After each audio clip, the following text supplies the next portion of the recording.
Oh, and we're live. Good morning, good morning, good morning. Am I right? You know it. I hope everybody is well.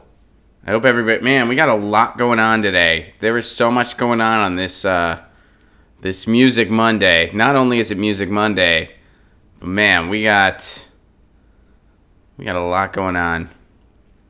And it's a beautiful thing. And it's a beautiful day. What's up, Daniel? How are you? Good morning. Have you had your morning coffee yet? I'm having mine. It's going good. How are you? It's going pretty good. Got some good news mixed with some news we knew was going to happen. Right? Obviously, we're going to be talking about net neutrality today. People have already been sending me stuff on it. Yeah. So there's that. A little early today. I like being early.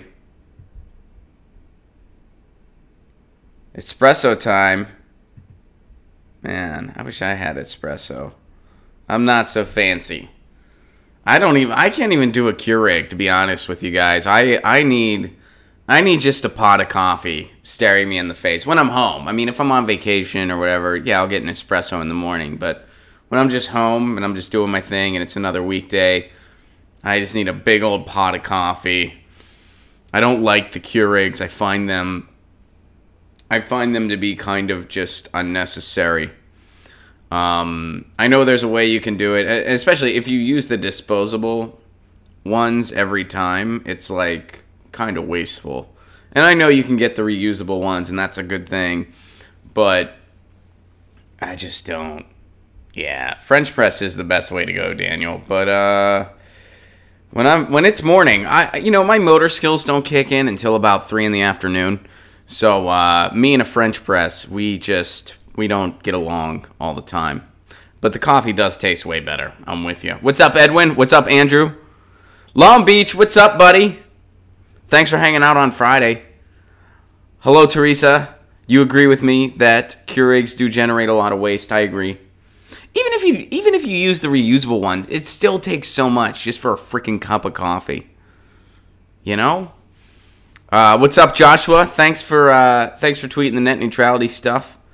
Good to see you. I hope all is well in Portland. And I can't wait to see you again. Graham Elwood and I are going to be touring the Northwest. Steven, what's up?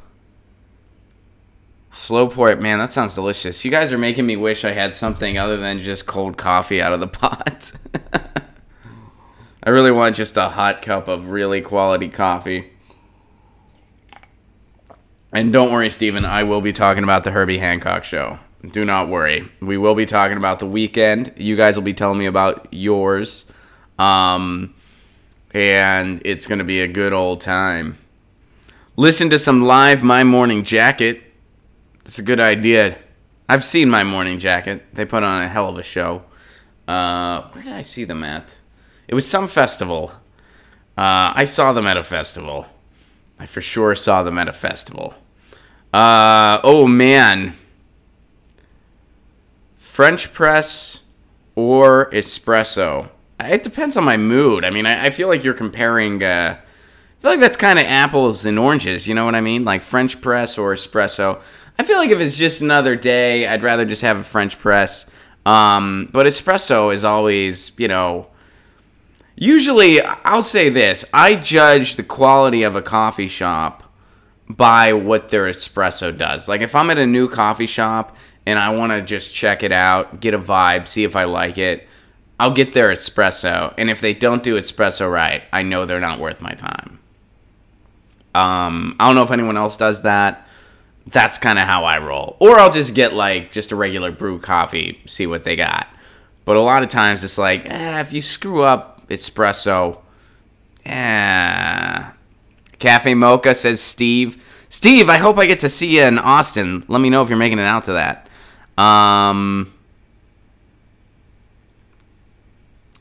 What else are you guys saying? Vietnamese coffee with condensed milk. Long Beach Huntington likes the sweet treat. I'm with you. I like those too. If I order espresso and they look at me funny, I know I'm in the wrong place. That's fair. That's very fair. Oh, Steve, you're coming to Austin. Awesome, man. Can't wait to see you there. It's going to be a fun time. We are almost at 30 by my calculations, which means the show is about to begin. Officially begin. As opposed to the greeting period. I like to think of this as the greeting period, where everyone comes in. I need like a bowl of berries, where we play breakfast. Like, I'm like, good morning, would you like a strawberry? And you pretend to eat one. Well, I actually eat one. I'm like, what's up, everybody? Steven said we're at 33. I believe him. My thing is always a little slower than your thing for some reason. But welcome to Get Your News On with Ron, the world's first viewer-curated streaming news show. What does that mean? That means you guys tweet me articles, you send me ideas, and that's how we build this show. I'm seeing all this stuff for the first time. Join the chaos. Improv news, we love it. Happy Monday. I hope you're all having a lovely Monday. Now, I know Monday's the beginning of the week. Some of you pointed out, man, this is the shittiest day of the week. This is my favorite stream of the week.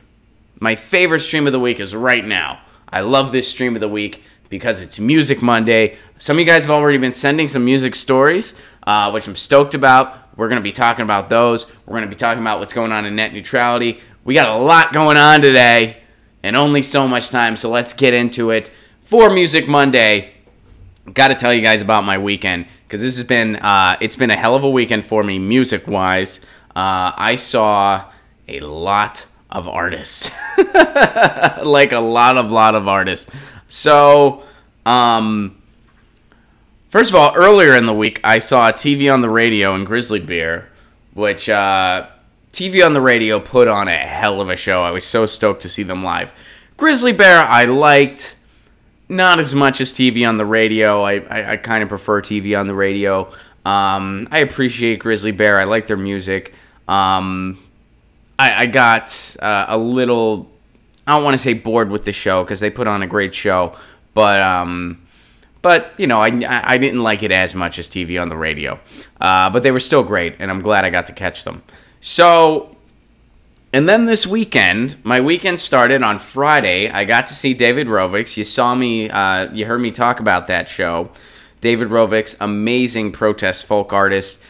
He's an anarchist, and he did 2 sets, and he has this theme now where he's kind of talking about different protesters throughout history.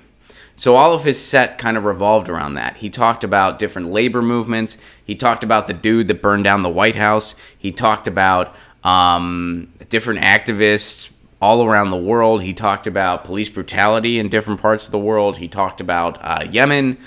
It was a pretty heavy show, but it had its light, funny moments too. You know, like most kind of protest folk artists have. You know, they have their element of humor too. David Rovix is no different. He has his humor side. And it was really, I learned a lot. Like, I learned more in that 2-hour show than I was taught in 12 years of history classes. like I really did. Some of the people that produced the show, they said it'd be amazing if we could somehow get this guy into schools. I agree, it would be amazing to get him into schools, but I have a feeling you're not going to find many schools that are willing to let that happen. I hope I'm proven wrong. So anyway, that was a fantastic show. And then Saturday, this happened to me. I was jewelry shopping with my girlfriend, and I decided to pick up a local paper because I don't pick up my local paper all the time. I live in Pasadena, California. I don't always pick up the local paper. But we were in this antique shop that we stopped into on our way back to our apartment, and I picked it up, and I was like, I should pick this up because with my municipal broadband project, I should really know what's going on locally, like as far as who is writing in our local media. So I picked up the paper to try to get some contacts, and I open it up, and on the first page, I see that there's an all-day show going on, and one of the bands that are playing are The Regrets. The Regrets are a great garage punk band, based in Los Angeles, and they are incredibly young. They are still in their teens, and they're fantastic. They remind me, they kind of got like Adonis thing going, Joan Jett and the Blackhearts, very bubblegum punk, kind of takes you back to that era, and they're doing it really well. And they're singing from a place of honesty. They're very talented, and they definitely have a bright future ahead of them if they stick with it. And they're signed to Warner Brothers, I believe. So they're probably gonna be very famous. They're already on their way up. And they were doing a free show in my neighborhood. And I looked at the date, and I saw that the date was that day. And so I went to the website on my phone because it didn't specify the times. I saw that the Regrets were playing at 3 p.m. I saw that it was like 1:30 p.m. So I said to my girlfriend, we were on foot, we didn't drive. I was like, let's go back to the apartment. Let's, change clothes or whatever. And let's get some water bottles going and some snacks because we're still on the Whole30 diet. So even though it was a food festival, I knew we couldn't get anything there. So we did that, and then we went and we caught the Regrets. It was a very pleasant surprise for a Saturday afternoon, and they did a great job. It was a really fun show.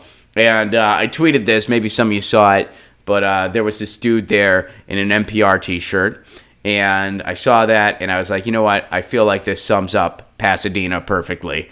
I'm at a punk show, and there's a dude in an NPR T-shirt. And I'm not trying to, make fun of that dude too bad. I'm not trying to, put him down or whatever. I'm sure he's a great guy. I'm sure he's wearing that shirt from the right place. I'm sure he's not wearing that shirt to be like, the Koch brothers are great. But what I'm saying is, I feel like that really sums up my neighborhood. Meaning, you can find subculture there, but you kind of got to look for it. And some people sort of like it with a spoonful of corporate approval. That's just, I think that kind of sums it. And I love my neighborhood, don't get me wrong. But I think that was just quite the metaphor. So, saw them on Saturday. And then on Sunday, my girlfriend got tickets to what was the 100th anniversary of the LA Philharmonic at the Hollywood Bowl. So who all was on that show? Well, the LA Philharmonic was there. They played. They're an amazing, amazing orchestra. One of the best in the world. Herbie Hancock was there. Katy Perry was there. And, I forget. There was this other singer there. She was so good.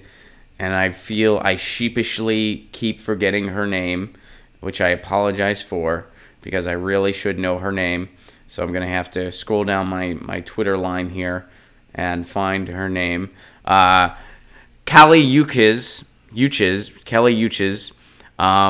And here's the best part. The surprise was John Williams. John Williams was the surprise. It was really cool. He came out and they did the Star Wars theme. He wasn't on the bill, and they came back out after Katy Perry had gone on, and they were like, you know what? This is such a big anniversary. We feel like we need a little more. What do you guys think? And the audience cheers. And they were like, John Williams. And everyone was like, whoa! And he played the Star Wars theme. And then I was like, now I want to go watch Star Wars. That's what I want to do. So while I was there, now at the beginning of the event, speaking of people that kind of like their subculture served with a dose of corporate approval, my girlfriend and I were sitting there, and you could tell there was kind of a lot of the limousine liberals around us, and whatever, that's fine. That's an event like that. What do you expect? But they played the Star Spangled Banner at the beginning of the event, which I'm not for. I'm not a fan. I don't know why that needs to be at the beginning of a concert. Furthermore, did you ever notice in all of the songs that we celebrate for patriotism in America, we have to exclude some of the verses? Did you ever notice that? Like the Star Spangled Banner, they excluded that last verse. The one celebrating slavery, they exclude that one.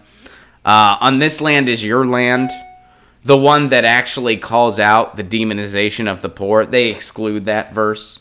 They don't include that one. The verses that actually pointed out that it is a protest song, it is an angry anthem, it is protesting the oppression that goes on in this country, they exclude that verse. So in one case, they exclude it you know, they exclude a good verse, and in the other case, the case of the Star Spangled Banner, they exclude a bad verse. But it's kind of interesting how we have this filtered patriotism when it comes to music. And I can't help but notice that. So anyway, they play the Star Spangled Banner, and all these people are singing along at the top of their lungs. And I turn to my girlfriend and I go, I can't stand any of these people. I cannot stand any of these people. These people, they just want everybody to know, hey, I was in choir in high school. I did choir in high school, and that was when I peaked. I never went anywhere further with my music because I'm not a creative person, but I am technically trained, so here I go. I want the world to know. Listen to me sing. And, you know, I just kind of found it worth poking fun at. She kept telling me to shut up. She was like, shut up. I was like, come on. She was like, shut up. I was like, come on. They can't hear me. And even if they can, I would just point, I'd be like, look, I don't even think this should be happening at an event like this. I don't like this song. They exclude parts of this song because it celebrates war and slavery. So I don't know why you find the need to belt it out at the top of your lungs. You look like a well-read individual. You should know better. And, yeah, you're kind of pining for attention like a teenager. And, yeah, whatever. If you overheard me criticizing you for it, so be it. Criticize me for something. I don't care. But anyway, and then she got me back because we were on the car ride home. We were listening to some Operation Ivy Pandora, one of my favorite Pandora stations, and the song Ruby Soho by Rancid came on, and I love that song, and I was singing along. I was rocking out. I was singing along, and my girlfriend goes, "Ugh, we get it. You were in a punk band in high school." And I said, touche, you got me. I'm a hypocrite just like everybody else. And yeah, thank you for recognizing that I was in a punk band in high school. I do feel a little better now. So it was a hell of a weekend. Some of you guys were asking details on Herbie Hancock. Herbie tore it up, dude. Herbie, he played with the LA Phil. All these artists, including Katy Perry, they played with the LA Phil. So, you know, the LA Phil did some Katy Perry tunes. And Herbie Hancock, for his second number, because each artist just did like 2 to 3 songs, he grabbed something off of his deck of keyboards, and it turns out it was a keytar. Herbie Hancock rocked a frickin' keytar, and he wailed on it, man. And I you know, and that's again, you know, not trying to criticize the folks around me, but as soon as Herbie Hancock picked up the keytar, I started cheering, and only a couple other people did. And it's like, how can you not cheer when Herbie Hancock picks up a keytar? That's like that should be required by law. You got to start cheering. It should be. They were just sitting there like, I wonder what will happen next. Like, dude, it's Herbie Hancock. He's got a keytar. Show him some love. He's been doing it for 50 years. Anyway, it was a fun event. And, you know, me poking fun, it's all in good fun. I'm not trying to be overly critical. It's all in good fun. And again, I was in a punk band in high school. Please recognize it. These people were in their choirs in high school. Please recognize it. You know, let them sing along. Now, I think it's better to sing along with a Rancid song than the Star Spangled Banner. That's my take on the world. But, you know, everybody's different. So, let's see what you guys are saying. Did anyone else go to some really cool shows this weekend? I got to say, it was pretty... Natural Progressive, what is a keytar? So a keytar is... it's a keyboard, but it's like a guitar. So there's a strap, but instead of like guitar strings, there's keys. And you play it like you would play a guitar. And then there's usually some effects things at the top, like instead of like a neck. So that's what a keytar is. So it's like a keyboard that you hold and play like a guitar. Platypus, thank you very much for the Super Chat contribution. Much love, everyone. I was trying to think of something to make the most of my 150 characters. So I'm working on my 6th YouTube video. Congratulations, Platypus. I'm thrilled to hear that. Check out Platypus over on the YouTube. And yeah, I hope I can do your show sometime. I know we tried to do it, and the Australian internet was not kind to us. I hope we can reschedule that. Let's see. B.S. Jeffrey watched Quincy yesterday. Jilly Love points out it's just another manic Monday.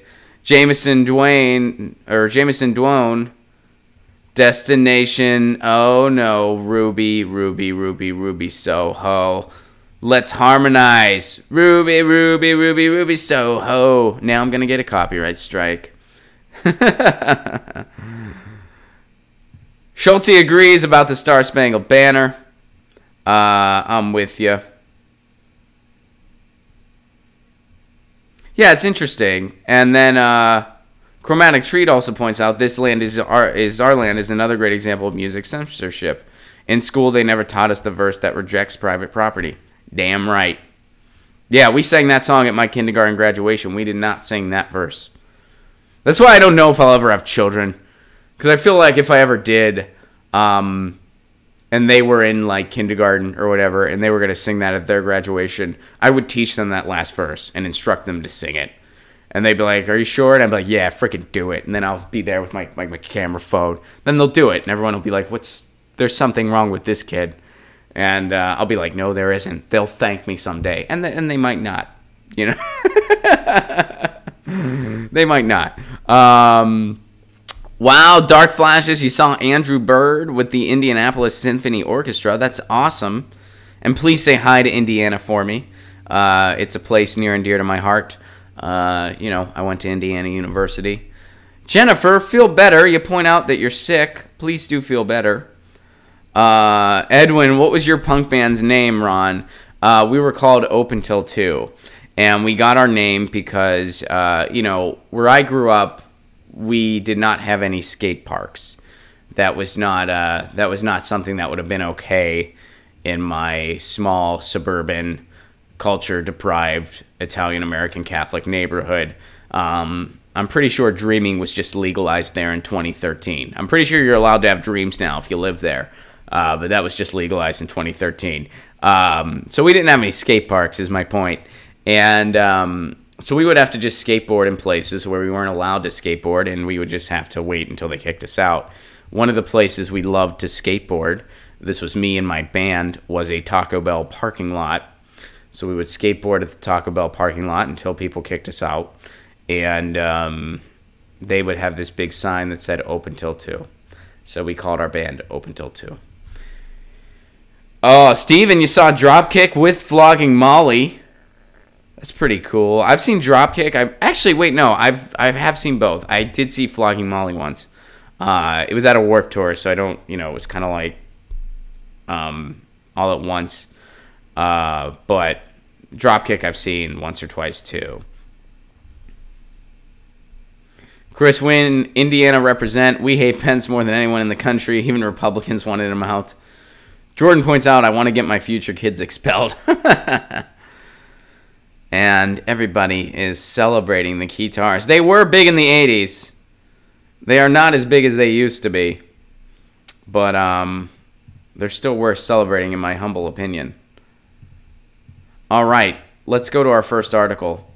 And this one is from Joshua. New California net neutrality law sparks U.S. lawsuit. As you guys know, yesterday the net neutrality bill was signed by Governor Jerry Brown.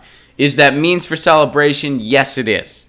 That's a good thing. But what we knew was going to happen, they came at us with the lawsuit. They didn't even wait.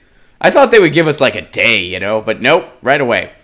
All right, so let's see what's going on here. California Governor Jerry Brown has approved the nation's strongest net neutrality law, prompting an immediate lawsuit by the Trump administration and opening the next phase in the battle over regulating the internet. Advocates of net neutrality hope California's law will push Congress to enact national rules. However, the U.S. Department of Justice quickly moved to halt the law from taking effect, arguing that it creates burdensome anti-consumer requirements that go against the federal government's approach to deregulating the internet. Then why did it hold up in court the first time? This is what it does. It prohibits internet providers from blocking or slowing data based on content, or from favoring websites or video streams from companies that pay extra. Telecommunication companies lobbied hard to kill it or water it down, and they almost succeeded. At one point, the bill was watered down, but then they fixed the bill. Oregon, Washington, and Vermont have approved legislation related to net neutrality, but California's measure is seen as the most comprehensive attempt to codify the principle in a way that it might survive a likely court challenge. An identical bill was introduced in New York. So we knew this was going to happen. It is a good thing. It's a very, very good thing, but our work is not over. And when our work, I mean the quest for municipal broadband, that does not end with this bill. This bill is a victory. It is means to say, hey, sweet, we should smile, we should celebrate. You know, I was a little more celebratory at the concert last night because I found out that Governor Jerry Brown signed the bill about 20 minutes before my girlfriend and I left. So I posted an update about it because I wanted to say something about it. So I tweeted, and then I celebrated the concert, and there was a little more strut in my step. But I knew the lawsuits were coming, and of course they are. There's a good chance the FCC might join in. So, and as we've talked about on this show, as we've covered net neutrality a good bit, because the accompanying bill didn't make it, this bill will be more susceptible in court. Now, what was the accompanying bill? So there was an accompanying bill. So the bill that passed, SB 822, was the bill reinstating net neutrality in California. And it was just as strong as the net neutrality that was solidified on the books in 2015. And it went even a step further because it ended the data video, the data video legislation. Basically, the best way to explain that, there used to be a thing where internet service providers, they could favor their video providers or certain video providers over others because they would say if you use this video provider, it doesn't go against a data cap. That is now not legal. They can't do that because that's discriminating against different video providers. So it's a good bill, and it protects the free and open internet for all of us. And it protects the consumer from being price gouged by the internet service providers in the country. And for people that think this bill isn't a big deal, that think that, oh, we don't have to worry about the ISPs doing this or that, why are they fighting it so hard if it's not a big deal? Why are they suing? Literally, before the ink even dried on Jerry Brown's signature, they're suing. If the bill wasn't a strong bill that protected our free and open internet, why would they be suing so quickly? Why would they be so adamantly against this bill? Why would Ajit Pai be going after this bill so hard? Because they know it's a good bill that protects the free and open internet. They know that other states are going to follow suit. And they know that if once New York gets theirs through, they're screwed. Because California and New York are huge customer bases. Which means the internet service providers, their incentive to price gouge gets stripped away because they can't unroll these predatory packages all throughout the country. They can only unroll them in certain places. So it kind of strips away their profit motive. And by doing that, it saves the free and open internet because these companies are just completely morally bankrupt companies. They only care about making as much money as possible. I don't really think they care about shows like this or about the digital rights of anybody. I don't think they care about any of that. They just want their bottom line to be as big as possible. That's all they want. So if you strip their profit motive away, well, guess what? They're not going to do anything. They're still making record profits. But they want more. Because that's the type of mentality capitalism rewards, baby. Yeah, you got to keep chasing more. If it screws over the internet for people, who gives a shit? If it prices people out of the market because you're going to charge a ridiculous amount to access Twitter and Facebook, and it's going to be even more to access YouTube, it's going to be more to access Netflix, and if somebody likes to watch independent media, it's going to go slower, and tough shit for them, and tough shit for content creators like me, they don't care. Because their bottom line's bigger. They don't care. So you take that motive away by getting strong net neutrality protections. Now, how do you protect this once and for all? You get municipal broadband across the country. And you can start right in your own backyard. That's what I'm doing. I'm trying to get me municipal broadband right here in Pasadena. Christopher Mitchell, the guest we had on Thursday.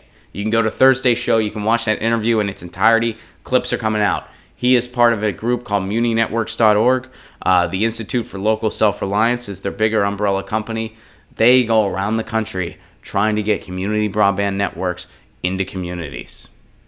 Chattanooga, Tennessee, they did it a long time ago. They got the best internet in the country at a reasonable price. So, to sum it up, it's a good thing this bill was signed. It's a good bill. But the permanent way to fix this problem is for municipal broadband all across the country, because essentially what that does, it takes the internet out of the corporate power's hands and it puts it into the hands of the people where it should have been in the first place. So when we're trying to get municipal broadband across the country, what we're really doing, we're putting the internet in the hands it should have been in the first place. Other countries that did it this way in the first place, they have better internet than we do at a cheaper price. Countries that did the bullshit we did and privatized the whole thing, allowed organized duopolies to occur, their internet's not as good, like ours, and they pay a buttload for it. We pay more than a lot of other countries, and we have shittier internet. It's time to take our internet back.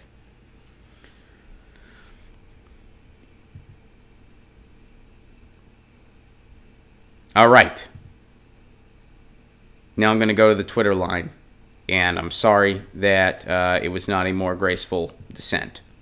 But it never is. You guys are used to it. You guys are used to it.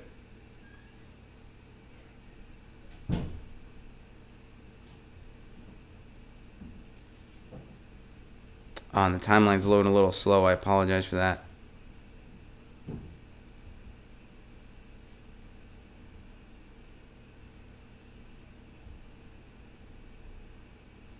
Jordan sends an article that I'm very sorry to hear about.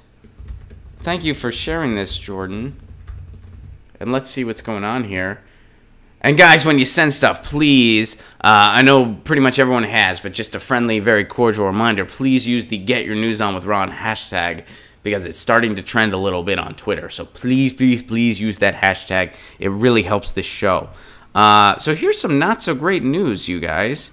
And there's my ride. The sirens are so loud here. I hope everyone's okay. I'd imagine you guys can hear that. It's pretty loud. If you can't hear it, well, sirens are happening. All right. Sigur Rós drummer Ori Pál Darason is accused of sexual assault. I'm really sorry to hear this. Now, of course, keep in mind, this is Get Your News On with Ron, the world's first viewer-curated streaming news show, so I'm seeing this for the first time. So this is my first time hearing about this, and this article is from Paste Magazine. All right.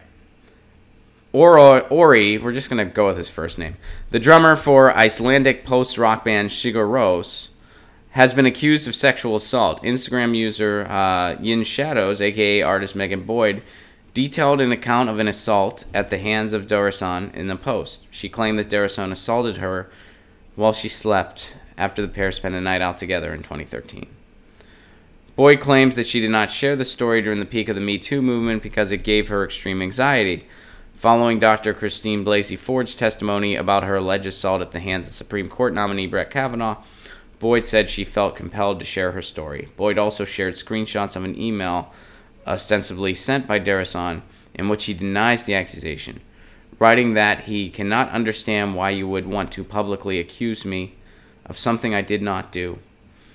He claims that Boyd offered to drive him home from the club and that they had a nice night of drinking and drawing at his flat. Pace was not able to verify that Darason engaged in the exchange posted in answer to Instagram. Excuse me. So here's the full statements here. And, right now I'm really sorry to hear this. And, of course, given the nature of this show, we kind of we're still watching things unfold. This is my first time hearing about this. This is my only point of reference to it. So, he's claiming he didn't do it. She's claiming he did. And I'm sure we're probably going to find out more. I like Sugar Rose. I'm a fan of their music.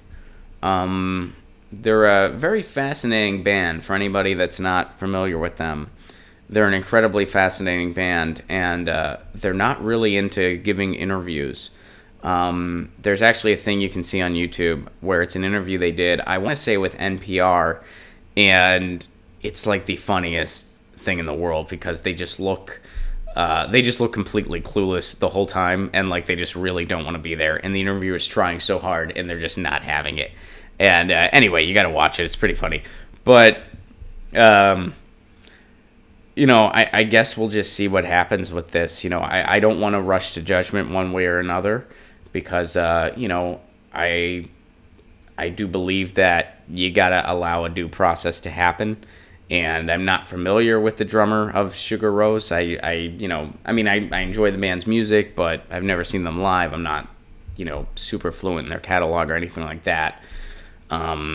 So it looks like, according to the article, this is the first time he's been accused of anything. But, you know, she provided a very detailed account. So, you know, I think we're kind of in that position where you're just kind of waiting to hear more. So we'll see what happens, but I'm very sorry to hear this. And, you know, I guess we'll see that happen. Lucy's bummed out, too. Lucy's, I don't know if you heard her meowing, but she digs Sugar Rose. She's a fan. She likes really conceptual proggy stuff. So she's very sorry to hear this. And that's where she's at. She's not a fan.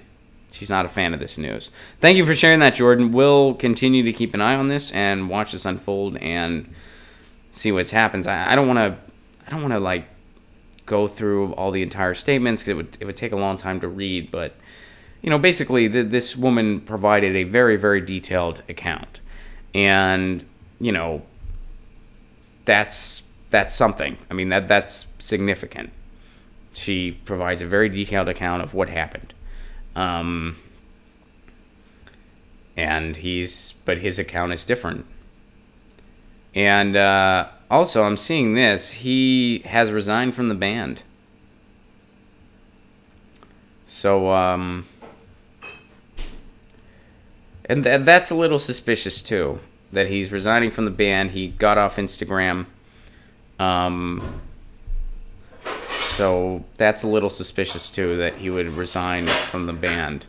You know, and to tie this into the Kavanaugh thing, and I think Kavanaugh is guilty. I think that, you know, and what I'm basing this off of is watching this unfold. And when he was asked directly if he did what they're accusing him of, he had every single tell that somebody can have. Every single one. He had them all, pretty much. They asked him directly. They were like, did you do this? And he said, no, I didn't. And he just started fumbling with a binder for no reason. Did you guys see that? Like, he took a binder. He's like, no, what's this binder for? I don't know. Maybe it's Mitt's binder and it's full of women. He just started, there could not have been more tells in this man's statement. And when you're asked a direct question and you babble on about your childhood for 40 minutes, you don't do that when you have nothing to hide. Let's be real here. And, I mean, that whole thing was just such a disgusting circus. And he just kept going and going. Nobody stopped him. No one steered him back into talking about things of relevance. And, you know, another thing that we all learned from that testimony about nothing is that man had the most boring childhood, maybe in the history of childhoods happening. It was incredibly boring. No, I'm good. Thanks. So I don't believe Brett Kavanaugh. I believe Dr. Ford. And we'll see what happens. We'll see what happens with that whole thing. But, and you know what's weird for me? I think that when you're falsely accused of something, your response is not crying a bunch and ranting about calendars you and your dad kept. I think your response is anger. Now, my point of reference here is beyond minor in comparison. When I was in grade school, I was falsely accused of breaking a pencil that I didn't break. Someone else did it, and I was accused of it. My response was not sadness or tears or thinking about my dad's calendars or anything like. My response was anger. I was pissed off. I was like, I didn't do this. And they're like, well, who did? And I was like, it wasn't frickin' me. It was not me. It's a lie. And I was mad. I was like, if we had the technology to do fingerprints, I'll do it because I didn't do this. And I kept insisting I didn't do it. And the teachers didn't believe me. I mean, looking back on it, like, they didn't believe me. But I didn't do it. And I know this is an incredibly minor example compared to what Brett Kavanaugh is accused of and what the drummer for Sugar Rose is accused of. But my point is that I think when somebody's falsely accused, the response is more anger. And the response is more like, I feel like he would say, yeah, let the FBI investigate. Let me take a polygraph. Let me do this. Let me do that. I feel like he would want to do everything in his power to prove his innocence. Meanwhile, he's wanting to do nothing. His witness doesn't remember anything. He likes beer. That's his big thing. He likes beer. He doesn't, she took a polygraph. She wants an investigation. He doesn't want any of those things. So, as far as this Sugar Rose thing, it's still kind of in its infancy. But, the fact that he resigned from the band's a little suspicious. But, I guess we'll see. And I'm very sorry to hear that to hear this news.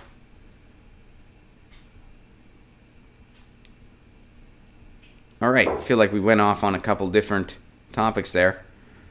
And this is some more music news from David. Thank you for the music news, David. And this brings us over to Rolling Stone magazine. I've heard of it.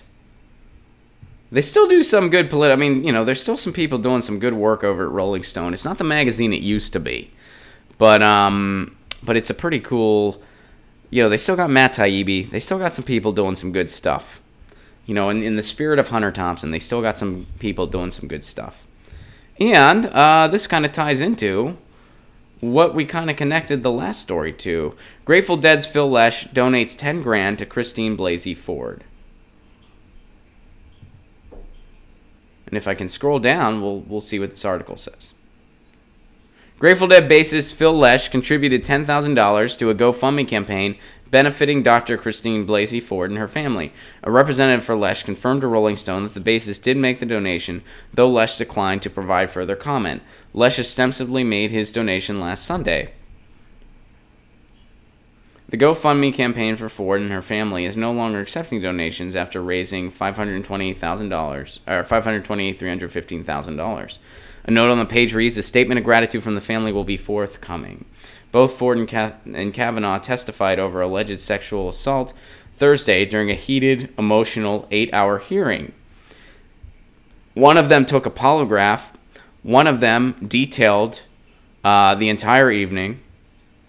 And the other one babbled about their childhood and started crying for no reason. And babbled on about creepy calendars that they kept and their father used to keep. And babbled on about their friends. And babbled on about their school. And then when they were asked a question directly, had every single tell in the book.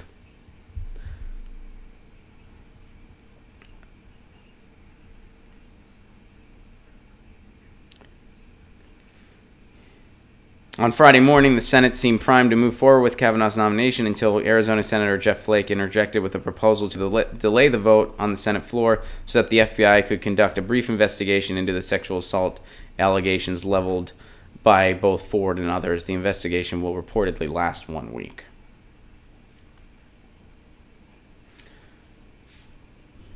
And Phil Lesh has a certain feeling about it, and he's letting his voice be known. All right. Thank you for sharing that, David. Let's see what else we got.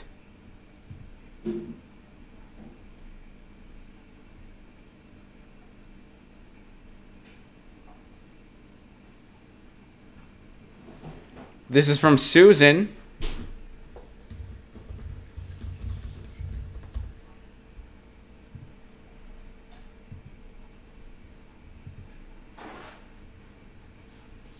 DNC chair gives a thumbs up to any Democrats who might vote for Kavanaugh.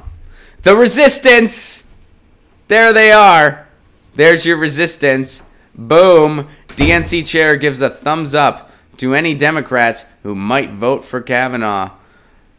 There is absolutely no reason, political, moral, strategic, you name it, for any Democrat to vote to confirm Brett Kavanaugh to the Supreme Court. There are plenty of good reasons for Democrat to vote against Kavanaugh, starting with the very basic one that a far-right partisan who has been credibly accused of multiple incidents of sexual assault should not be let anywhere near the Supreme Court.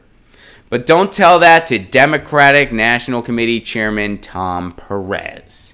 In an onstage interview with Wall Street Journal reporter Reed Epstein at the Texas Tribune in Austin on Friday, Perez was asked whether he thought it was acceptable for a Democrat to vote for Kavanaugh.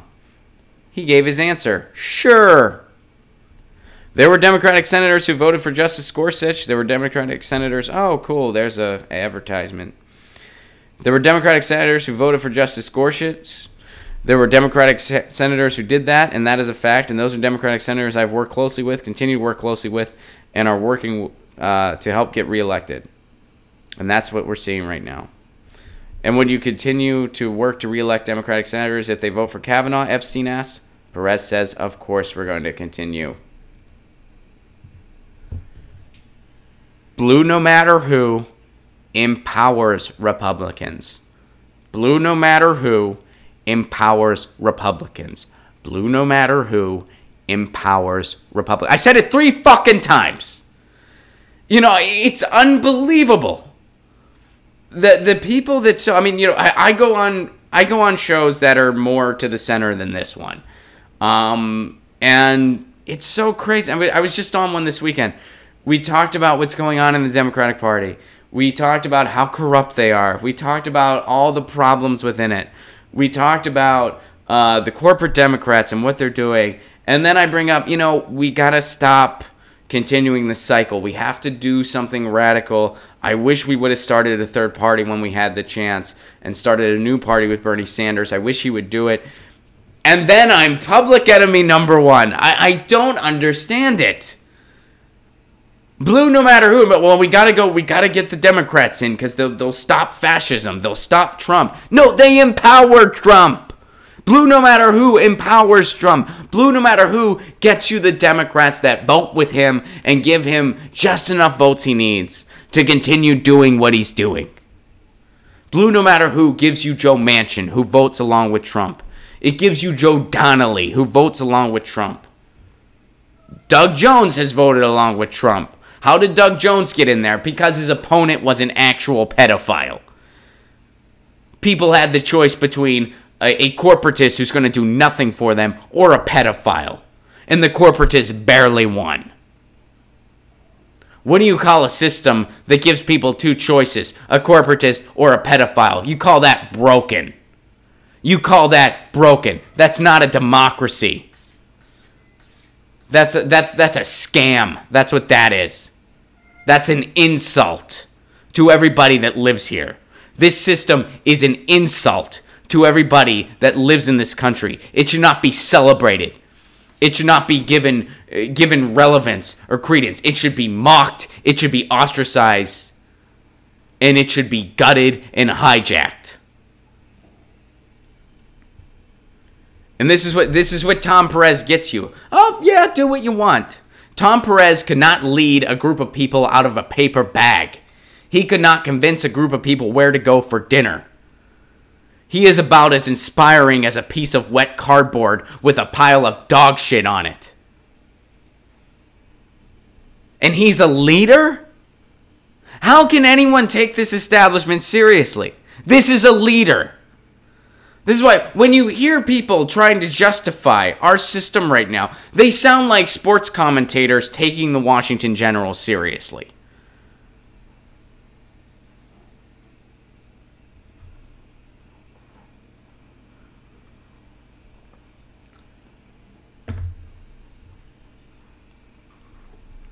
And what we need is the rise of labor. What we need is the rise of other groups in this country dedicated to causes.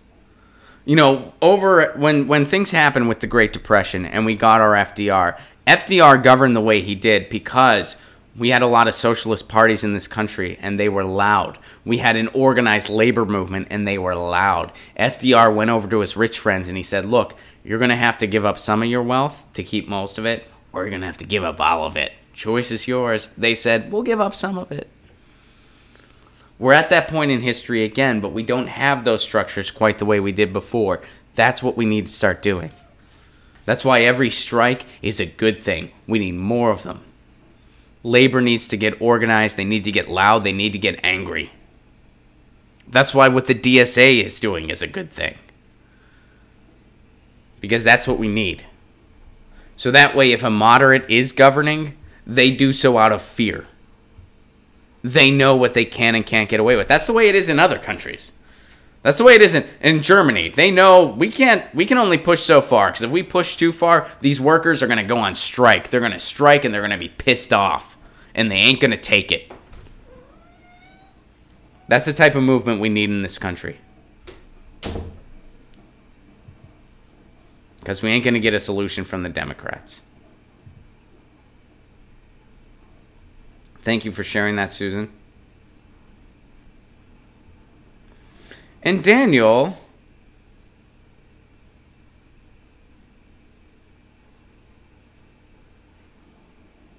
Dan recommends some music. This first band is the band that would turn into Love is Laughter. I mentioned Love is Laughter because I saw them open for Dinosaur Jr. So what's the name of this band? We can't play the music because of copyright, but I can... so they're called Lync, L-Y-N-C. L-Y-N-C, Lync. The other thing that Daniel recommends is Shannon Hoon's solo acoustic album that I'm assuming... Obviously, Shannon Hoon made it before he died. And it's his acoustic album that he made separate from Blind Melon. Shannon Hoon was, of course, the singer from Blind Melon. He died tragically in 1995. Blind Melon was a fantastic band. Their big hit was No Rain. All I can say is that my life is pretty plain. But they had a lot more going for them. They didn't have a ton of mainstream success, other than a few hits.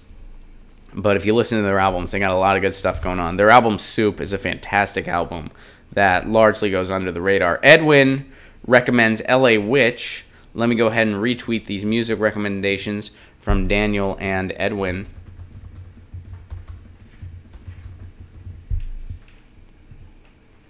There's Daniel's, and there's Edwin. And thank you guys so much for using the hashtag. We're trending a little bit on Twitter, which makes me so freaking happy.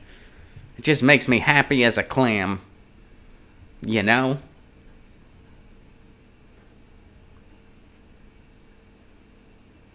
And, I'll end with a couple questions, because some of you guys are tweeting me some questions.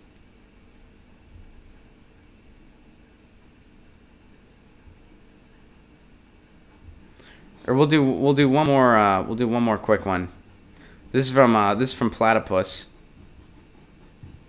This will be a quick one, and then we'll go to a few questions to end today, because we are almost out of time, guys. This goes really freaking fast. Really freaking fast.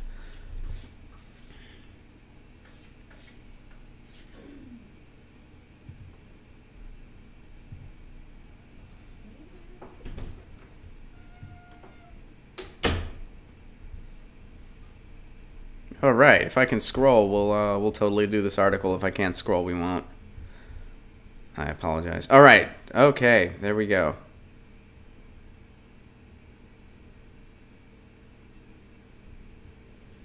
Yeah. Okay.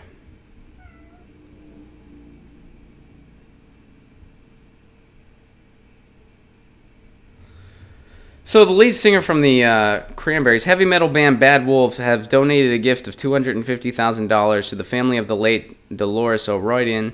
The proceeds from their cover of the Cranberries song Zombie. O'Riordan died this year in London on the day she was set to record her vocals for the Bad Wolves version of her song. Following her death, the band released the track with just their vocals, with the plan to donate any proceeds to her 4 children. That's really cool. You know, good for them. Bad Wolves, I'm not familiar with that band, but it seems like they did a pretty noble thing here. They wanted to don't cover the song Zombie, which was a huge hit by the Cranberries. They did it, and they wanted her to sing on it. She passed away before she could do that, so they did it themselves and decided to donate the proceeds to her children, who I'm sure are very much grieving at the loss of their mom. She has 4 children. I didn't know that. So good for them. Good for Bad Wolves. That's a cool thing to do and a noble thing to do. And all power to them. Check out their music. Again, they are called Bad Wolves. Thank you for sharing that, Platypus. It's nice to end on a feel-good story. Chef Pie asked a few questions here. And I'm going to go with this one because I feel like it's the most interesting.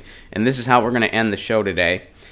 Chef Pie over on Twitter asks, Dylan once said you can't change anything with a song. Do you think music can have a big impact on policy? That's a really fun question and a really loaded one. So thank you for asking that, Chef Pie, and I'll go ahead and answer it. Yes, I do. Do I think it will directly?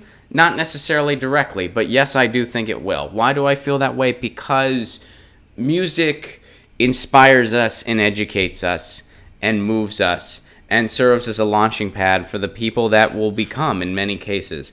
I wouldn't feel the way I do about the world if I didn't discover punk rock when I was 12. That's just how it is. Punk rock has saved my life in many ways. So I think that music inspires people so much that it certainly inspires policy. So I do think the answer to that question is yes. Music can have an impact on policy. I don't think it's necessarily a direct impact. I don't think somebody's going to write a song and then some lawmaker's going to be like, this song really moved me. The chorus is so hooky and it says end the wars, so we're going to end the wars. I don't think it works that way.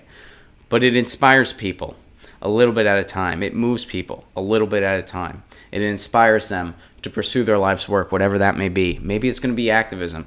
Maybe it's going to be a different creative field. Maybe it's going to be writing. Maybe it's going to be music. Maybe they're going to make inspiring music. And maybe somebody hears music and completely misses the point. You know, like Paul Ryan hearing Rage Against the Machine.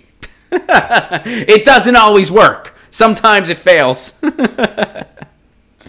that that means Rage Against the Machine trail, but you know what I mean. Sometimes people miss the point, is what I'm saying. But yeah.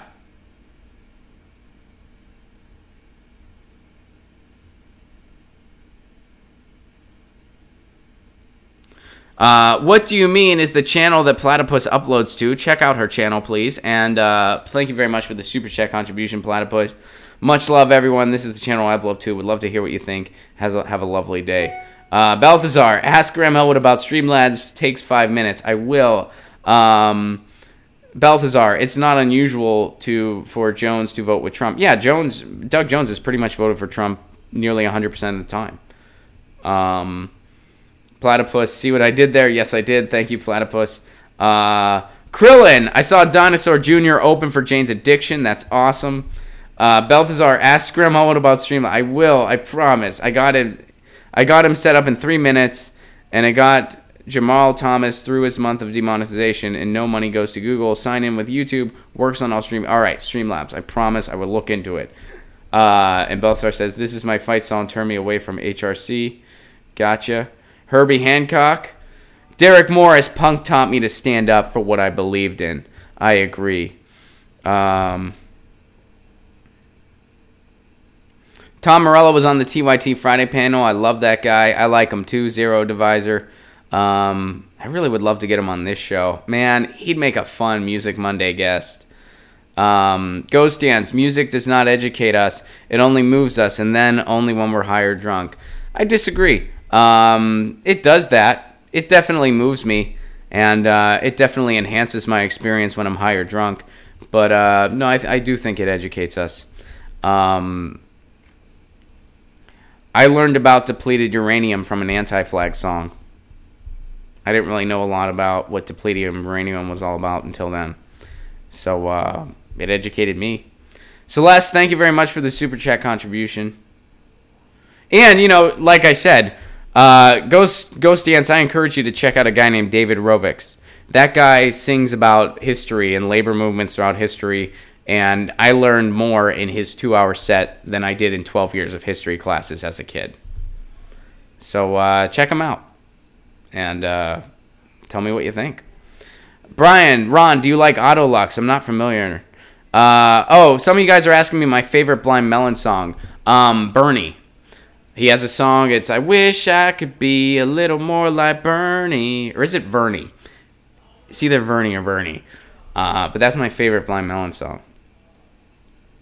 Blind Melon had a couple good records, but they weren't in the top tier of bands at the time. More in the Soul Asylum, Stone Temple Pilots tier. Well, they died. He died. Shannon Hoon died. I think they would have went a lot further had he not died. Have you ever cross-dressed, Ron? Yeah, of course I have. I've been to the Rocky Horror Picture Show. In fact, I got to tell that story someday. We're out of time for today, but remind me later this week to tell. It will be for a lighter topic. Be like, Ron, tell your Rocky Horror Picture Show college story, and I will tell it because it's a kind of funny one. I got reamed out. Project Redfoot, I got reamed out for not knowing Blind Melon in college. They shouldn't have reamed you out. They should have just introduced you to Blind Melon. They should have been like, hey, here's Blind Melon. You should know about this. Steven, I hung out with Shannon Hoon back in Tipton, Indiana before he went out to L.A. That's awesome, Steven. What was he like? Was he a cool guy to hang out with? I know he struggled. I believe it was drugs. What do you mean? Slash Platypus also points out America has only 2 political parties. Actually, you're wrong. We have one. It's called the Money Party. All right. Joshua, you saw Blind Melon twice. I'm a little bummed out about that. Court of Public Opinion. I loved how you read the comment either below or above mine each time. Well, I'm reading your comment right now. I'm reading your comment. And sorry I missed some of them. Our entertainments are killing us. I don't know what that means. Jordan points out, I learned about feminism from Anti-Flag.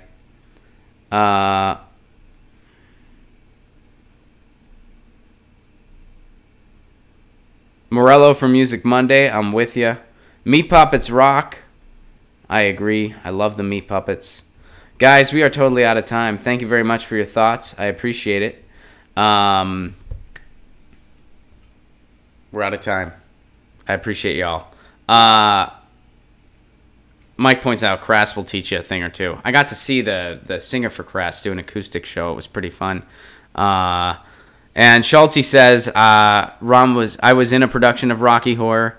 I was never in a production. I just attended. But yeah, that's pretty cool. And Schultze points out they ran their tits off for that number. Love it. Rocky Horror is a blast. I've always had fun. I think I've been like twice. Guys, thank you so much. Brent McKenney, will we get a fade? Get your news on with Ron Lucy photo. Of course, we always do.